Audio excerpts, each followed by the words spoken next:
मैं दावत देता हूं अकमल वैन साहब को कि वो आएँ और अपने ख्यालात का इजहार करें। नहमदुहु व नुसल्ली अला रसूलिहिल करीम, अम्मा बाद, बिस्मिल्लाहिर्रहमानिर्रहीम। हमारे मुअज़्ज़ज़ व मोहतरम मेहमान ख़ुसूसी, ख़वातीन व हज़रात, अज़ीज़ बच्चों, अस्सलाम वालेकुम व रहमतुल्लाह। सबसे पहले तो मैं आज की इस खूबसूरत तकरीब के इनक़ाद पर कि जो यौम दिफ़ाए पाकिस्तान के मौका पर हमारे अज़ीम शुहदा के एज़ाज़ में मुनक़्क़िद की गई है और 6 सितंबर की मुनासबत से जीतो पाकिस्तान के नाम से ये एक खूबसूरत फैमिली फेस्टिवल है जिसका तमाम तर सेहरा हमारे रोज़नामा बदलता ज़माना और मक्स न्यूज़ के ब्यूरो चीफ़, हर दिल अज़ीज़ शख्सियत, सीनियर सहाफ़ी और बहुत ही खूबसूरत शख्सियत जनाब चौधरी मोहम्मद शहबाज साहब के साथ जाता है।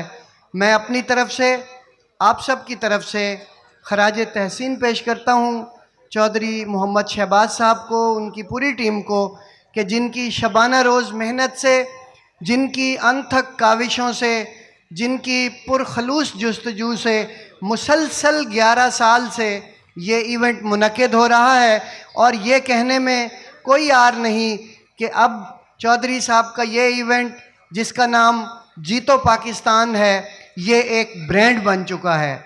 चौधरी साहब ने मोहब्बत में अपने मेहमान ख़ुसूसी को वन मैन आर्मी कहा, लेकिन मैं यकीन जाने मैंने ये बात रात को भी कही और हम मुल्तान बैठकर भी जब मैं अपनी हज़ारों की टीम पर नज़र दौड़ाता हूँ, हमारा बदलता ज़माना, मक्स न्यूज़ अल्हम्दुलिल्लाह पूरे इस सरायकी वसेब में अपनी खिदमात सर अंजाम दे रहा है। जब मैं पूरी टीम में नज़र दौड़ाता हूँ तो मुझे चौधरी मोहम्मद शहबाज जैसा और कोई नज़र नहीं आता। ज़ोरदार तालियां होनी चाहिए। और यही वजह है कि जब से चौधरी साहब ये मेला, ये फेस्टिवल सजा रहे हैं, हम बड़ी मोहब्बत के साथ यहाँ हाज़िर भी होते हैं और अपनी खुशियों का इजहार भी करते हैं। तो असल वन मैन आर्मी जो है ना, चौधरी मोहम्मद शहबाज साहब हैं। ये वन मैन आर्मी भी हैं, ये तारिक अज़ीज़ सानी भी हैं। हमारे तारिक अज़ीज़ साहब ने जिस तरह एक तवील अरसा नीलाम घर के नाम से एक प्रोग्राम तसलसल के साथ जारी रखा, चौधरी साहब भी उसी तरह ये तारीख़ रकम करने जा रहे हैं। इनको यकीन दिलाता हूँ कि आने वाले सालों में भी इंशाअल्लाह इसी तरह आपके शाना बशाना होंगे और आप इसी तरह रहीम यार ख़ान के लोगों को साथ लेकर चलते रहें, इसी तरह शुहदा को खराज तहसीन पेश करते रहें और इसी तरह लोगों के दिल जीतने का सफ़र जारी रखें। मैं एक दुआ के साथ अपनी गुफ्तगू को ख़त्म करना चाहूँगा कि खुदा करे कि मेरी अर्ज़ पाक पे उतरे वो फ़स्ल गुल जिसे अंदेशाए ज़वाल न हो। यहाँ जो फूल खिले वो खिला रहे बरसों, यहाँ ख़िज़ां को गुज़रने की भी मजाल न हो। वतन को हम अज़ीम से अज़ीम तर बनाएंगे। पाकिस्तान जिंदाबाद। अच्छा, एक बात और चौधरी साहब अर्ज़ करना चाहूँगा कि चौधरी साहब ने ये फेस्टिवल है, ये खुशियों का मेला है, इसमें हर रंग मौजूद है, इसमें तहाइफ़ की बरसात है, इसमें मोहब्बतों की भरपूर मोहब्बतों का इजहार है, इसमें सकाफ़त भी है, इसमें तहज़ीब भी है और बड़े बड़े और नामवर आर्टिस्ट चौधरी साहब ने मदऊ किए हैं। और इसी सिलसिले में मुल्तान से मेरे साथ हमारे सुपरस्टार रोमान मलिक और उस्ताद अनवर ख़ान साहब भी तशरीफ़ लाए हैं और रहीम यार ख़ान के भी बहुत अच्छे अच्छे आर्टिस्ट और नई आवाज़ें कि जिनको चौधरी साहब प्लेटफॉर्म मुहैया करते हैं और वो आवाज़ें आगे बढ़ती हैं और मुल्की सतह पर अपना तारुफ कराती हैं और ख़िदमात सर अंजाम देती हैं। जहाँ ये नया टैलेंट सामने ला रहे हैं, वहाँ ये सुपरस्टार्स को भी मदऊ करते हैं। एक दफ़ा फिर चौधरी साहब को खराज तहसीन। पाकिस्तान जिंदाबाद। बच्ची ने टैबले पेश कर रहे हैं। अगर आपके अंदर जज्बा ईमानी है फोकस कीजिएगा, उस पे तवज्जो दीजिएगा। नेशनल गैरियन सेकेंडरी स्कूल से नन्ही मुन्नी बच्ची अपनी मैडम के साथ तशरीफ लाई है। बहुत जामे मैसेज पैगाम देगी आपको, आपकी भरपूर तालियों में।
नहीं गया नहीं